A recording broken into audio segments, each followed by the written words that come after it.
I've seen things you people wouldn't believe. Attack ships on fire off the shoulder of Orion. I watched sea beams glitter in the dark near the 10-house gate. Half of Roy is me. All those moments will be lost in time. Like tears in the rain. It's a movie. It's a reality that as seen through his mind, the eye of his mind. And I was lucky enough to fit right in that point of view. But it's kind of odd because I think every film is fiction. It doesn't matter if it's about Van Gogh. It's just about the filmmaker's eye. It was just basically, it was completely delicious to work on. I can't even fathom how it feels to be alive and an icon basically because of this movie. I think no actor ever went through this, but I have to tell you, it's incredible.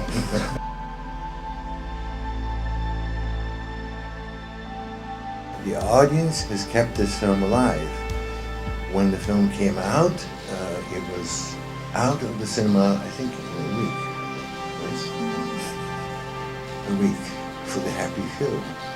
And the happy few were like, oh my God, how depressing, or oh my God, how great. There was nothing in between.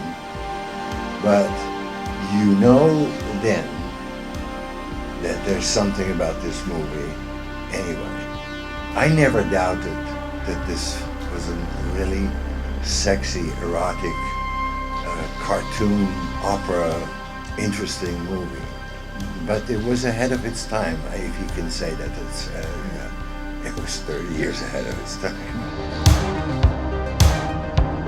The strangest part is that sort of at the same time I was doing this film, I saw the future, but I didn't know what I was looking at then.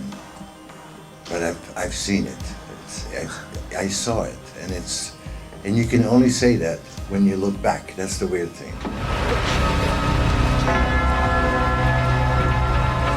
That night I scratched all the dialogue and I kept two lines that seemed to make sense because they were related to a few things in the script, and then I was just looking for one line that would kind of, in a tiny nutshell, sort of, you would feel what Roy feels,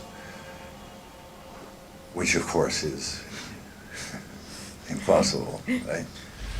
I've seen things you people wouldn't believe. Attack ships on fire off the shoulder of Orion.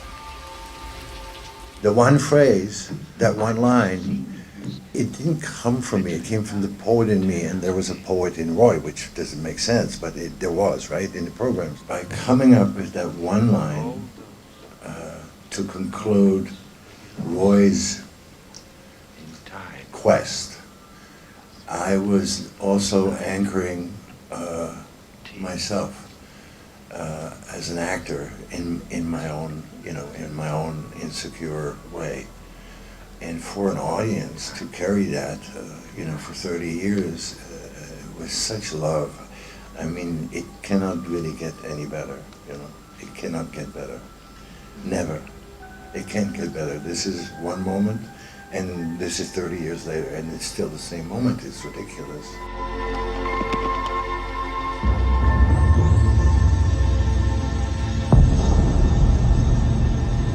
Really said, I made, after Alien, I want to make specifically this film although it's science fiction, I want to make it a study of character and a study of mankind, of course.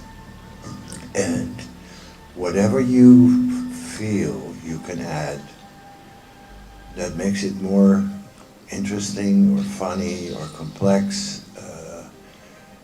and wicked, I'll take it on if I like it. So I was looking for all the things that come from, spirit and heart and soul and music and dance and life.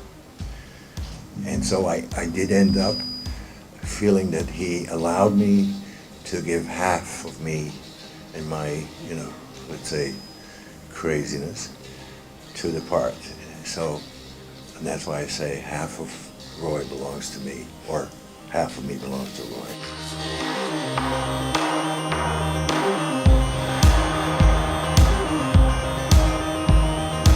Ridley had to fight so many battles when he did Blade Runner, and that's why we have it. It's because he fought for it so hard, and he executed it, and we got lucky because it wasn't only him. He loves the work as much as I do, and I can't wait to see what he's doing next.